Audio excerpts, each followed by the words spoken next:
जिंदगी का सफर सुहाना हो, इसके लिए सावधान रहना जरूरी है। रोजमर्रा की आपाधापी में कुछ देर बैठकर सोचना समझना भी जरूरी है कि हमारे आसपास क्या हो रहा है और जो कुछ हो रहा है उससे हमारी जिंदगी, हमारा परिवार कैसे प्रभावित हो सकता है। इसलिए हॉर्न बजाकर बाखबर करने वाली खबर जरूरी होती है। और आज की ये खबर हम सबकी जिंदगी से जुड़ी हुई है। बदलते मौसम के साथ लोगों को सेहत से जुड़ी कुछ परेशानी का सामना भी करना पड़ता है। उन्हीं परेशानी में से एक है आई फ्लू।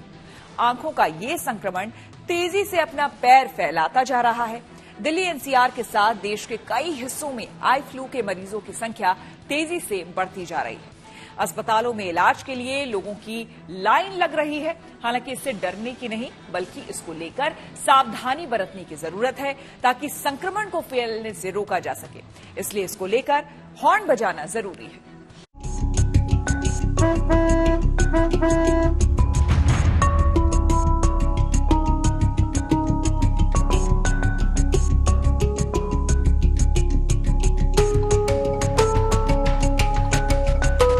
बरसात के इस मौसम में अस्पतालों में मरीजों की भीड़ देखने को मिल रही है और ये तस्वीर एक जगह नहीं है, बल्कि देश की राजधानी दिल्ली समेत कई शहरों में दिख रही है। इनमें सबसे ज्यादा वो मरीज हैं जो आंखों की परेशानी को लेकर अस्पताल पहुंच रहे हैं। छोटे बच्चों से लेकर बड़े बुजुर्ग तक आंखों की इस परेशानी से जूझ रहे हैं। किसी की आंखें लाल दिख रही हैं तो किसी की आंखों पर काला चश्मा चढ़ा हुआ है। वजह है आई फ्लू, जिसे मेडिकल की भाषा में कंजक्टिवाइटिस कहते हैं।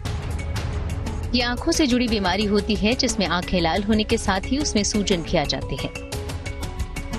बाढ़ बारिश के बीच ये बीमारी देश में तेजी से पांव पसार रही है, लिहाजा इसको लेकर हॉर्न बजाना जरूरी है।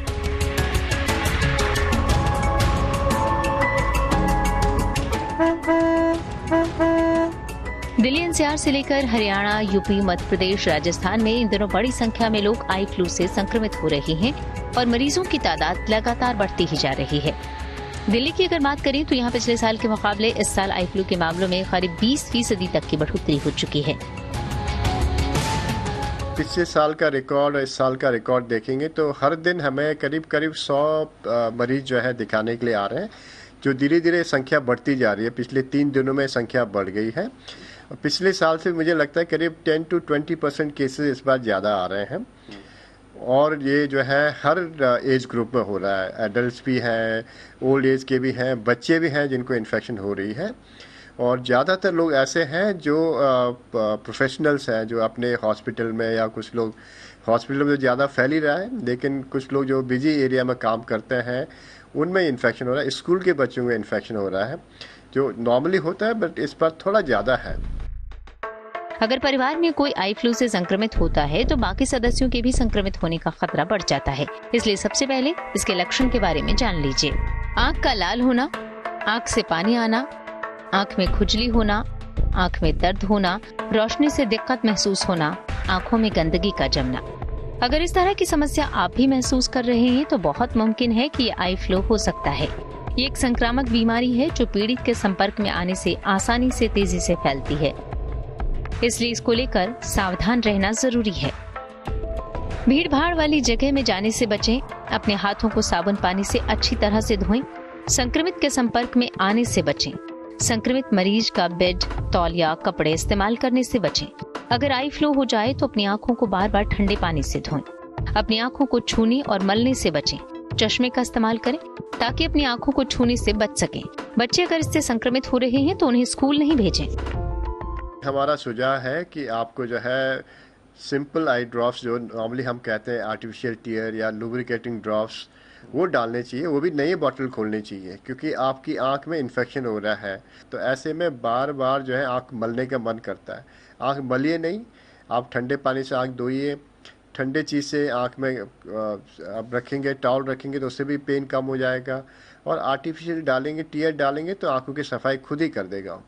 जहाँ तक गुलाब जल है, यदि नया बना है तो डाल सकते हैं उसको, यदि पुराना रखा है तो उसको बिल्कुल यूज ना करें, उससे और ज़्यादा इन्फेक्शन होने के चांसेस हैं। आई फ्लू वैसे तो ज्यादा खतरनाक बीमारी नहीं है, लेकिन आंखों में इससे काफी तकलीफ महसूस होती है। आई फ्लू आम वायरल की तरह ही है, जो मौसम में बदलाव के साथ ये अपना असर दिखाता है। इसके चपेट में आने पर और ज्यादा दिक्कत महसूस होने पर डॉक्टर की सलाह जरूर लें। उसके बिना खुद ही किसी तरह का इलाज न शुरू कर दें। आई फ्लू को लेकर दिल्ली के एम्स के आरपी सेंटर में रिसर्च भी हो रही है। इसमें हम पिछले 2-3 दिन से हम ये कोशिश कर रहे हैं कि जितने भी केसेस आ रहे हैं उनका एक कल्चर किया जाए कि बैक्टीरिया है कि नहीं है तो कौन सी बैक्टीरिया है, इसके अनुसार से एंटीबायोटिक यूज़ कर सकते हैं। दूसरा जो वायरल इन्फेक्शन है, हम जानते हैं वायरल इन्फेक्शन ही होता है ज़्यादातर, तो हम चाह रहे हैं कि कौन सी वायरस है, कौन सा स्टेन है, उसका भी जो है पता कर रहे हैं। तो मुझे लगता है 2-3 दिन में हमारे पास रिपोर्ट होगा। इससे ये फ़ायदा होता है कि हमें पता चल जाता है कि वायरल में कौन से स्टेन आ रहे हैं, चेंज क्या हो रहा है, पता चल जाता है। लेकिन जहाँ तक ट्रीटमेंट है उसमें एंटीवायरल ट्रीटमेंट की इसमें बिल्कुल ज़रूरत नहीं है, क्योंकि वायरल अपने आप ही ये जो है धीरे धीरे ठीक हो जाता है। कोई टॉपिकल एंटीवायरल या फिर सिस्टमिक एंटीवायरल देने की ज़रूरत नहीं पड़ती इसमें। गुरुग्राम, रोहतक, आगरा, औरैया, पाली से लेकर विदिशा तक के अस्पतालों में इन दिनों आई फ्लू के मरीज बड़ी संख्या में देखे जा रहे हैं। हर जगह डॉक्टर इलाज के साथ साथ इससे बचने और क्या करें क्या ना करें ये सलाह दे रहे हैं। आँख आ जाने वाली बीमारी इसमें ज़्यादा चल रही है। इसकी रोकथाम का सबसे अच्छा उपाय यही है कि हम सभी को ये जागरूक करें, अपने हाथ धोते रहें, आँखों में बार बार हाथ नहीं लगाएं और बाजार का सामान जो खाने पीने का सामान उसका उपयोग कम से कम करें। आई फ्लू से डरने की नहीं बल्कि इसको लेकर सावधान रहने की जरूरत है। इसका इन्फेक्शन आमतौर पर 7 से 14 दिनों में अपने आप ठीक हो जाता है। कुछ मामलों में 2 से 3 हफ्ते तक का वक्त भी ठीक होने में लग सकता है। दिल्ली से अमरदीप कुमार के साथ bureau report, good news today.